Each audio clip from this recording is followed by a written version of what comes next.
The Veil of Veronica. The Turin Shroud is not the only ancient artifact purporting to show a mysterious imprint of Christ's features. Christian legend tells of a fabled, linen veil which also inexplicably shows the face of Jesus. It is a cloth said to have miraculous healing powers and supernatural qualities. Just like the Turin Shroud, it is also the source of controversy. However, the veil has more intriguing mysteries surrounding it than just what caused the image. The Vatican claims it has been holding the cloth in its archive continuously since the 12th century, but in 1999 an expert in Christian art history, who works for Vatican organizations, said he had found the real veil hidden in a remote Italian abbey. So what exactly is the world supposed to believe? When Christ was carrying his cross through Jerusalem on the way to being crucified at Calvary, a woman stepped forward and used her veil to wipe the sweat and blood from his face.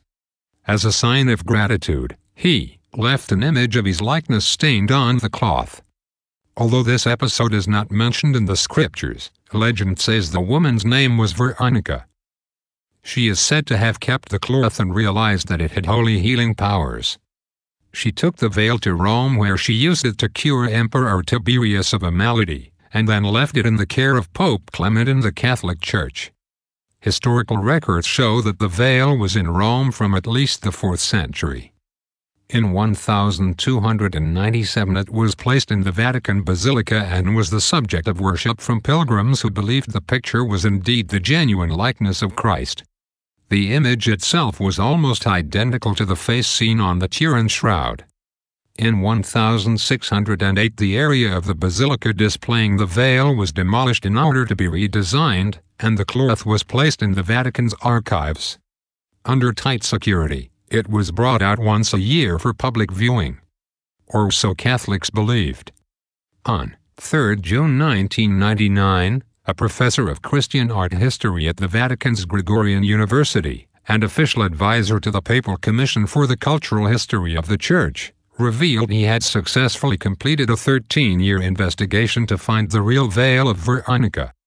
A German Jesuit, Heinrich Pfeiffer, explained that the artifact annually displayed was merely a copy that the Vatican had created so as not to disappoint pilgrims. He claimed to have actually found the true relic in an abbey in the tiny village of Monopello, high in the Italian Apennine Mountains. Records in the village's monastery revealed that the wife of a jailed soldier stole the veil in 1608 and sold it to a Monopellan nobleman to release her husband from prison. The nobleman gave it to the abbey's Capuchin monks, who have kept it in the monastery and revered it as a sacred icon ever since. The veil Pfeiffer found is an almost transparent cloth 67 inches wide and 94 inches long. The dark red image on it depicts a bearded man with long hair and open eyes. There are also red drop marks, which are believed to be blood. The picture itself seems to appear and disappear in different light, a quality that Pfeiffer says would have been viewed as supernatural in less advanced times. Pfeiffer also revealed that ultraviolet testing confirmed that the image was not created by paint, and the image has been infused identically on both sides. Skeptics are not convinced. They believe the extremely thin nature of the cloth allowed the image to seep through to be the same on each side. Many believe the similarities between the veil and the Turin Shroud occur because the veil was a deliberate copy of the larger cloth. They also point out the fact that Veronica's meeting with Christ has never been historically documented, and her name itself is a work of fiction, being an amalgamation of the Latin words for true image, or vera icon. The only scientific way of determining the age of the cloth is by carbon dating, but its brittle, delicate state means it could be irreparably damaged during any such tests. For Pfeiffer, there is no doubt about the religious authenticity of the veil, and he is entirely convinced that his find is the true artifact. But for other Catholics, it is not so easy.